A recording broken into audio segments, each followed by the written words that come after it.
ఆశ్చర్యం, ఊహకి అతీతం. Delhi high court judge Yashwant Varma ఇంట్లో అగ్గి పట్టింది. ఇలాగ అగ్గి అంటుకోబోయేసరికి అసలు వాళ్ళే అంటించారేమో 1000 కోట్ల కంటే ఎక్కువ క్యాష్ దొరికిందట. ఏం చేయాలి? ఇమీడియట్గా ఆయన్ని అరెస్ట్ చేయాలి, రిమాండ్కి పంపించాలి, ఇన్వెస్టిగేషన్ చేయాలి, సిబిఐ, ఈడీ అందరి ద్వారా. ఏమీ చేయకుండా సిజే కోర్టు, సుప్రీంకోర్టు కొలీజియం ఆయన్ని సీక్రెట్గా అలహాబాద్ కోర్టుకి ట్రాన్స్ఫర్ చేశారు.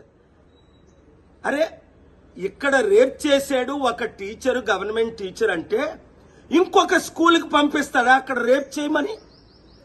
ఇంత దారుణమా జ్యుడిషియర్? అందుకే నేను ప్రిపేర్ చేసిన పిల్లు వీళ్ళు మైలార్డు ప్రభులు కాదు, జడ్జిలు. వీళ్ళకి ఇమ్యూనిటీ ఉండకూడదు. ఆర్టికల్ 14 ప్రకారం అందరూ సమానమే, వీళ్ళు కూడా సమానంగా చూడాలి. 1, ఇమ్యూనిటీ తీసేయాలి. 2, ఈ జడ్జిల మీద ఇమీడియట్ ఇన్వెస్టిగేషన్ చేయించాలి. 3, ఈయన్ని అరెస్ట్ చేసి ఇమీడియట్ గా రిమాండ్ కు పంపించాలి. 4, 72 గంటలు ఇది జరగకపోతే లా మినిస్టర్ రిజైన్ చేయాలి. 5, మీడియా ఆర్టికల్ 19 చిన్న ఘోరాలు 15,000-20,000 వేలు లంచం తీసుకున్నోడు గురించి బ్రేకింగ్ న్యూస్లు పెడతారే. మరి 100,000 కోట్లు దొరికిన జడ్జిని ఇంకొక దగ్గర ట్రాన్స్ఫర్ చేస్తే ఆర్టికల్ 19 ప్రకారం ఫ్రీడమ్ ఆఫ్ ప్రెస్ లో మీరు బ్రేకింగ్ న్యూస్లు ఎందుకు పెట్టరు? ఎందుకు ఈ జడ్జిని వర్మనా, ఓహో వాడనా, వాళ్ళ తాలూకానా, పెద్ద హైకోర్టు జడ్జనా?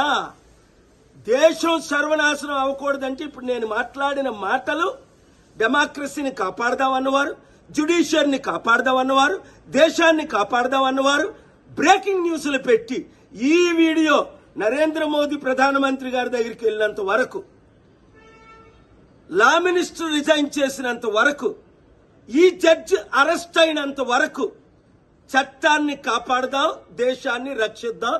వీడియో అందరికీ షేర్ చేయండి.